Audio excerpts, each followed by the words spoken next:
2,000 tonnes of UK-funded food aid, including flour and hot meals, is being distributed by the World Food Programme in Gaza today, as we speak, enough to feed more than 275,000 people, and we will continue to do everything we can to alleviate the suffering that people are experiencing.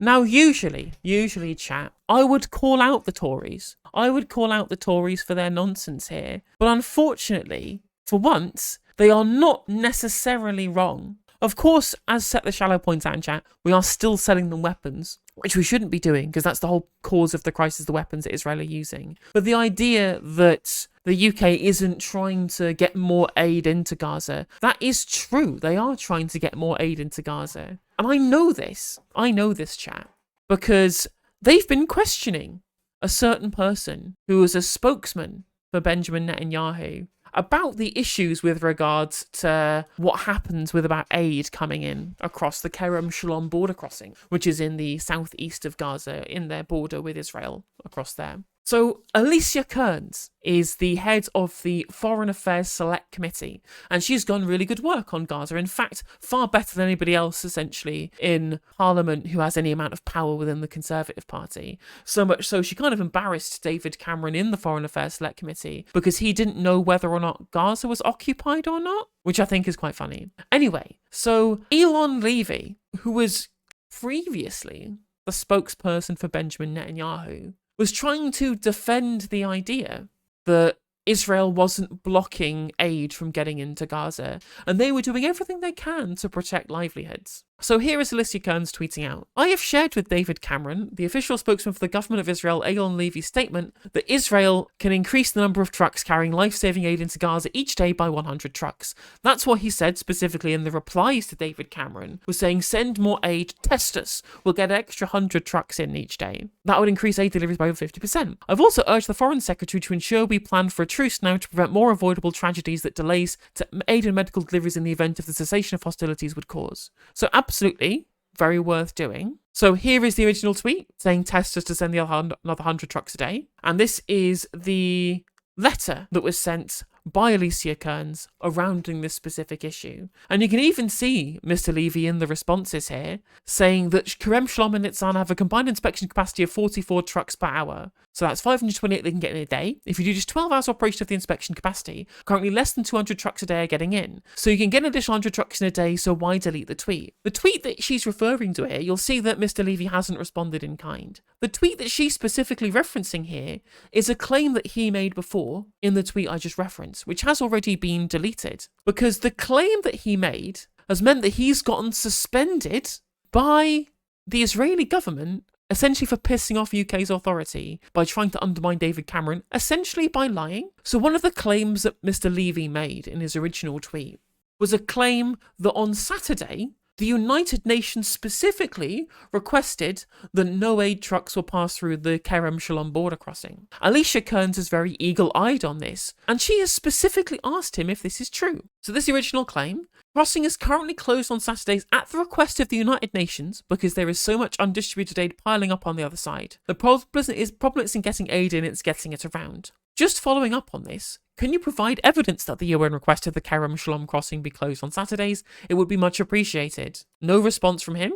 Very happy for Kogat to answer as well, but you made the statement RE UN requests for no deliveries on Saturday, so I'd be grateful if you can evidence your claims, which he still hasn't done. We move on to another tweet. An arrangement may have been made, but the statement your spokesperson made was that the UN requested it. That is the opposite of what I've been told by the UK government, Egyptian government, and the United Nations. They are clear the Israeli government requested no deliveries on a Saturday. Where is the evidence that the UN requested it? And then for a fourth time, she states, we are still awaiting evidence that it was the UN that requested no deliveries on a Saturday. There's been no evidence from Mr. Levy about the claim that he made there, about the UN requesting it. Again, which is the claim being made specifically to let Israel off the hook for their lack of aid getting into Gaza. Because that's what David Cameron apparently in his statements wants to see, is a higher percentage of aid getting in. Eylon Levy says, well, we can't get it in because the UN are blocking it on Saturdays, and yet provides no evidence that that's the case when asked multiple times